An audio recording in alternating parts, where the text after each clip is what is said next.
thick with lilies and quiet sobs. Uriah was only 35, strong, vibrant, yet a sudden cardiac arrest had taken him without warning. Friends and relatives drifted by in a haze of black, offering condolences as I tried to keep my own grief contained. A gentle tap on my elbow brought me back. "Victoria," said Mr. Patterson, my son's attorney, "when you're ready, we need to talk." I followed him to a small side room, unaware that my world was about to shift again. That's where I overheard Grace, my daughter-in-law, speaking to her sister, her voice sharp enough to cut through the quiet. "You know they're reading the will tomorrow," she said. "I just hope he didn't leave much to Victoria. I'm his wife. Everything should be mine. I've put up with his mother for years. I'm not about to take care of her now." Her laughter echoed in my ears. I froze, realizing this was how she truly saw me. I had watched their children twice a week so she could work, brought meals when Uriah stayed late, and always tried to respect their space. Yet in that moment, I was nothing more to her than an inconvenience. Mr. Patterson's words finally registered. Uriah updated his will 3 weeks ago. "Nearly everything is in your name, Victoria. Trust funds are set aside for the children, but the house, investments, and insurance all come to you." Shock rippled through me. Why would my thoughtful, deliberate son make such a decision? When Grace noticed me, her expression softened into practiced sorrow as she offered a perfume hug. "We're all just trying to process this loss," she murmured, but I'd already glimpsed the truth. At the reading the next day, her controlled facade cracked as Mr. Patterson confirmed it all. Uriah had left almost everything to me. In that moment, I understood. My son had known the reality of his marriage, and he made sure his children and I would be safe. Grace's manicured nails dug into her leather portfolio. "This can't be legal," she snapped. "Your husband was of sound mind when he made these changes," Mr. Patterson replied with practiced calm. He was very clear about his decisions. The drive home was a blur. Grace stormed off without a word, and I stayed silent, remembering the cruel comment she'd made at the funeral. 3 days later, I unlocked Uriah's home office. Grace had reluctantly given me the key, saying she couldn't face his belongings. The house felt hollow, though she and the children still lived there. Running my fingers across his desk, I found a drawer slightly open, a tiny key still in place. Uriah was always meticulous. He wouldn't have left it like that. Inside lay a thick folder labeled financial records and a handwritten note. "Mom, if you're reading this, I'm so sorry. I should have told you sooner." Tears blurred the words as I uncovered credit card statements, high-interest loan papers, and gambling transactions. Years of hidden withdrawals and risky debts.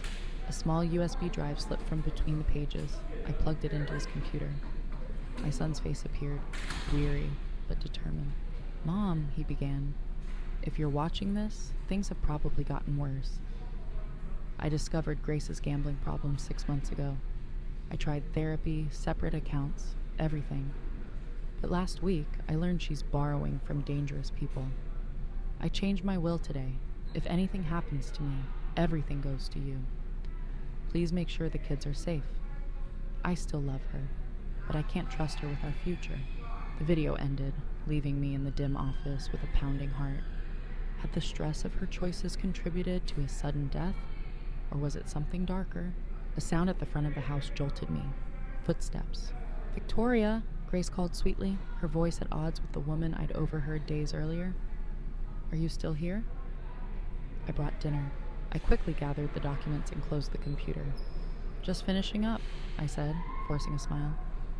Her eyes flicked to my bag before she smiled back too brightly. "Yes, we need to stick together now more than ever," she said. As I followed her to the kitchen, one thought steadied me. Uriah had tried to protect me and the children. Now it was my turn to protect his legacy. The invitation stopped arriving. My bridge club suddenly restructured, and somehow there was no seat for me. I didn't need to guess who was behind it. Grace, always the charmer, now played the role of the heartbroken widow denied her rightful inheritance. "Did you hear what Victoria did to poor Grace?" I overheard in the grocery store. "Took everything after Uriah died. Left her and those children with nothing. I left my cart and fled, cheeks burning. Grace had visited me exactly twice during my hip surgery recovery, both times with Uriah. yet the town believed her version without question. The hardest part was losing time with my grandchildren. Emma, 9, and Lucas, 6, had once been the lights of my life. Before Uriah's death, I saw them almost every day. Now my calls went unanswered. When I did reach them, their voices were distant, cautious. Last weekend, I finally confronted Grace when she dropped them off for a rare 2-hour visit. "Grace, we need to talk," I said quietly. "Why are you turning everyone against me? Why keep the children away?" Her pleasant mask slipped, revealing an icy calm. "I don't know what you mean. Maybe people are just seeing you for who you are, a controlling woman who never let her son live his own life. That's not true, and you know it. Uriah changed his will because he discovered." She cut me off with a sharp laugh, though panic flickered in her eyes. "Is that the story you're telling now? First you take what should have been mine. Now you invent addictions. No wonder people avoid you." She stepped closer, voice low. "Let's be clear. Those are my children. If you want to see them, keep your wild ideas to yourself and start moving Uriah's assets back where they belong." That night, alone in my kitchen, I finally broke. Deep sobs racked me until I could barely breathe. Her plan was working. I began to doubt myself. Had I been too controlling? Could Uriah have had other reasons for changing his will? The next morning I visited Dr. Meyer, our family doctor of 20 years. He'd watched Uriah grow up. Surely he'd listen, but his warm manner was gone. "You seem anxious," he said, eyes on his notes. "Grace mentioned concerns about your mental state, possible early dementia, mood swings, confusion about the will." My blood ran cold. "That's not true," I whispered. "I'm prescribing something for anxiety," he replied gently. "And I'd like you to see a neurologist just to rule things out." I left with a prescription I'd never fill and the crushing realization that Grace was quietly dismantling my reputation and my credibility. If she convinced enough people I was unstable, what would stop her from contesting the will? As I reached my car, my phone buzzed. A text from an unknown number. "We need to talk about Grace. Meet me at Riverside Cafe tomorrow at 10. Come along. Olivia." Grace's own sister wanted to meet. My heart pounded. After months of isolation, was this finally an ally? Riverside Cafe sat on the edge of town, far from Grace's watchful circle. For the first time in weeks, hope flickered. I arrived at Riverside Cafe early, choosing a corner table with my back to the wall so I could watch the door. The waitress brought coffee with a warm, judgment-free smile, the first I'd seen in weeks. Exactly at 10, Olivia walked in. Grace's younger sister looked nothing like her. Where Grace was polished and perfectly styled, Olivia was casual. Jeans, a simple sweater, her dark hair in a ponytail. She spotted me instantly and slid into the seat across from me. "Did anyone see you come here?" she asked quietly. I shook my head. "I don't think so. Why the secrecy?" She exhaled, fidgeting with the napkin. "I've wanted to talk to you since the funeral, but Grace watches me closely. She knows I've never approved of how she treats people." When the waitress left with her coffee order, Olivia leaned closer. "Victoria, I believe you. About everything. The debts, the withdrawals, all of it." My hands trembled. "You do? But how?" "I've seen it before," she said, her expression hardening. "This isn't new. Before Grace met Uriah, she was engaged to a man named Derek. Wealthy family, great future. She nearly ruined him financially before his parents stepped in." The cafe noise faded as Olivia described years of the same pattern: charm, manipulation, and quiet exploitation. "Our parents enabled it," she added bitterly. "They thought her beauty was a gift to secure her future, no matter the cost." I whispered, "But she seemed to love Uriah." "She may have in her way," Olivia said sadly. "But when Grace loves, she consumes. She takes until nothing's left." Olivia pulled a small notebook from her bag. "I've been documenting everything. The lies she spreads about you, how she's turned the children and neighbors against you. She even told our parents you controlled Uriah with money. The injustice struck me like a physical blow." "Why would she say that?" "She's desperate," Olivia replied. "Whatever Uriah uncovered must have been serious. She needs that inheritance not just for comfort, but to cover her tracks." A chill ran through me. "What tracks?" "I don't have proof, but some of the people she borrowed from aren't exactly safe. Olivia warned. Grace is methodically destroying your credibility because she's afraid of what you might expose. The story about your memory problems. Classic Grace. She used the same tactic on her grandmother when she was caught stealing jewelry. My thoughts raced. The doctor's sudden concern, the neighbor's coldness, the children's distance. She's making me doubt myself, I said quietly. Exactly, Olivia nodded. It's intentional, and she's practiced. The relief of being believed almost overwhelmed me. What should I do? Document everything, she said firmly. Every rumor, every restricted visit, every strange encounter. And don't accept anything she gives you, food, drinks, medicine. Be careful. I couldn't finish the question forming on my lips. Olivia's serious expression said enough. She checked her watch. I need to go. Grace thinks I'm at the gym. She slid a small phone across the table. This is just for us. My number is the only one saved. Don't use your regular phone. Grace might be monitoring your calls. Before leaving, she squeezed my hand. You're not imagining this, Victoria. You're not the villain. Remember that. When she was gone, I sat for a long time, clutching the phone like a lifeline. For the first time in months, I felt something I'd nearly forgotten. Hope. That evening, while sorting through more of Uriah's papers, I noticed something I'd missed. A small key, taped to the back of a desk drawer, with a note that read, Story Storage Unit 17, Main Street Lock and Key. Whatever had convinced my son to change his will so drastically, the proof might be waiting there. As I held the key in my palm, a strange calm settled over me. The fog of grief lifted, replaced by purpose. Grace had underestimated me. The next morning, crisp air greeted me as I parked outside a nondescript building on the edge of downtown. Main Street Lock and Key was the kind of place you could drive past 100 times without noticing. My heart pounded as I approached Unit 17. The lock opened with a satisfying click. Inside, everything was meticulously arranged. A whiteboard leaned against the back wall, covered with Uriah's precise handwriting. A 3-year timeline of Grace's activities. Cash withdrawals, casino visits, online gambling accounts, unexplained absences, each entry dated and sometimes photographed. Oh, Uriah, I whispered, tracing his careful notes. You were investigating her. One box labeled evidence held bank statements, credit card bills, and loan documents.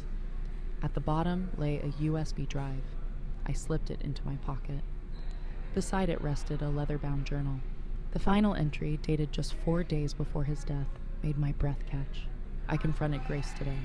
She denied everything, then broke down. She begged me not to tell anyone, especially Mom. I changed the will today, just in case.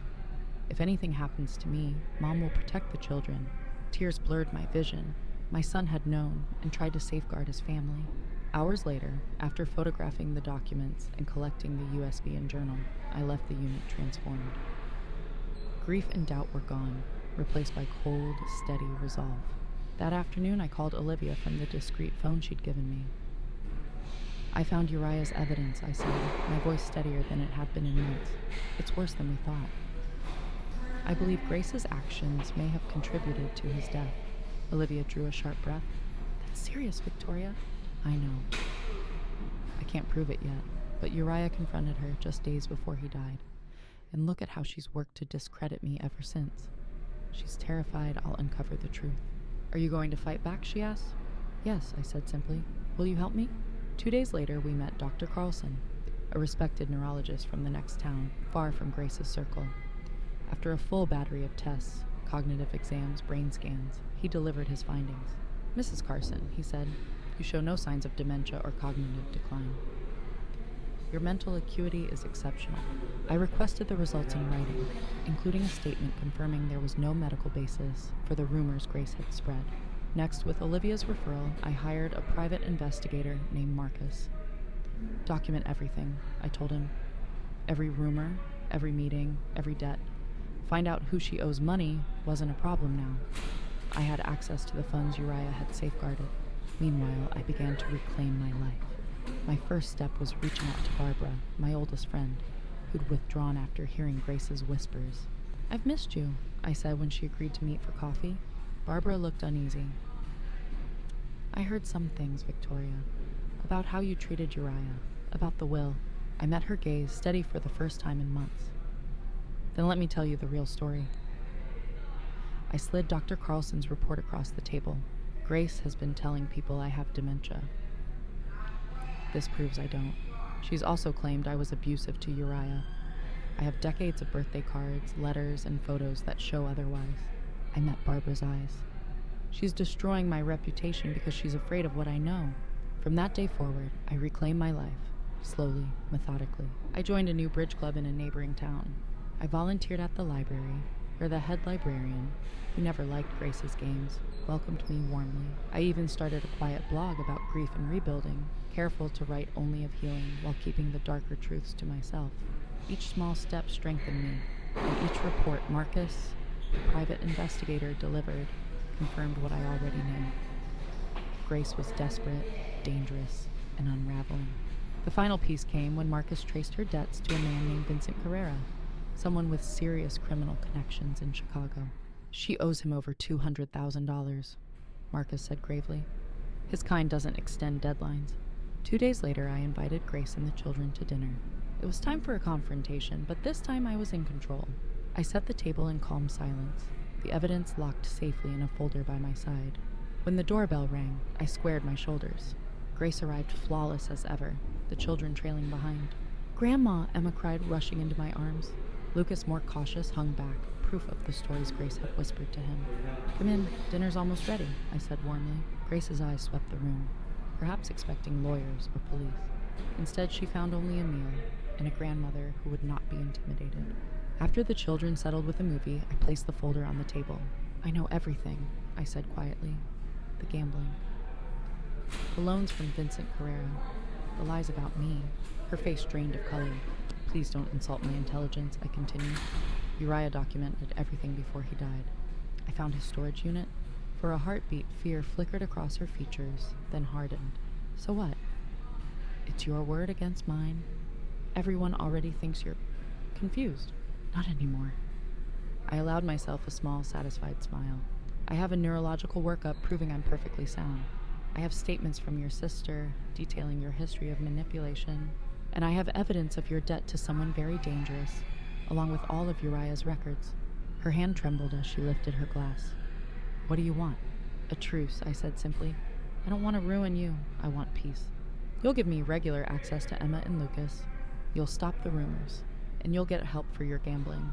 In return, I will pay off your debt, not for you, but to keep that danger away from the children." Relief flooded her face. She agreed without hesitation. I studied her for a long moment. "To the police, was," I added quietly. "Your loans and connections will be far more interesting than our family drama. Uriah confronted you about all of this days before he died. Then he had a sudden cardiac event at 35. Her shoulders sagged, the mask finally gone. Tears streaked her makeup.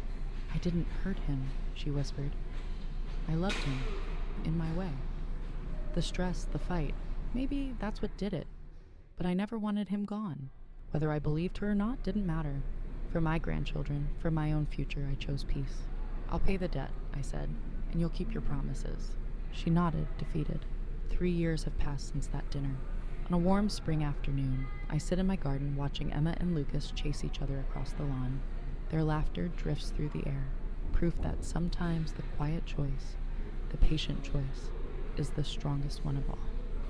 These days, the children spend every weekend with me, a schedule we agreed on after Grace completed her treatment program. She still lives in the house that bears Uriah's name, but the deed is in mine, a quiet reminder of the truth we both know. The rose bushes Uriah and I planted years ago are in full bloom, their fragrance carrying memories through the warm air. Each spring I add new varieties, a living way to keep them close. "Grandma, look!" Emma calls, holding up a small ceramic bowl. At 12, she's developing a real gift for pottery, a hobby we discovered together. "It's beautiful, sweetheart," I tell her. "Your mom will love it." Lucas, now 9, lies in the grass absorbed in a book about dinosaurs. Sometimes he looks so much like Uriah, at that age it stops my breath. Grace and I maintain a careful peace, a quiet understanding built on the one thing we both cherish: these children. She knows I hold her secrets. I know how far she once strayed. We will never be close. But for Emma and Lucas, we have chosen civility. The money that once caused so much pain now serves a better purpose. I've established trust funds for the children, renovated my home with a pottery studio for Emma, and a reading nook for Lucas, and set aside resources for Grace's ongoing treatment. Sometimes I wonder what Uriah would think of the path I chose. Would he approve of this uneasy compromise? I like to believe he would. My son was always practical, always compassionate. He changed his will not out of spite, but out of love, to protect what mattered most. Last week, I finally fulfilled a promise we once made together. With Emma and Lucas beside me, I traveled to Italy and scattered a small portion of Uriah's ashes beneath an ancient olive tree in the hills of Tuscany. "Is Dad happy here, Grandma?" Lucas asked, his small hand warm in mine. "I think he is," I answered, watching the breeze carry the ashes into the golden light. "But he's happiest knowing we're together, taking care of each other. Now we have a new tradition. Each year on Uriah's birthday, we plant something new in my garden. A tree, a rose bush, a bed of his favorite flowers. This living memorial grows more beautiful with every season, nurtured by our hands and our memories. Life after loss isn't about forgetting, or even about forgiving.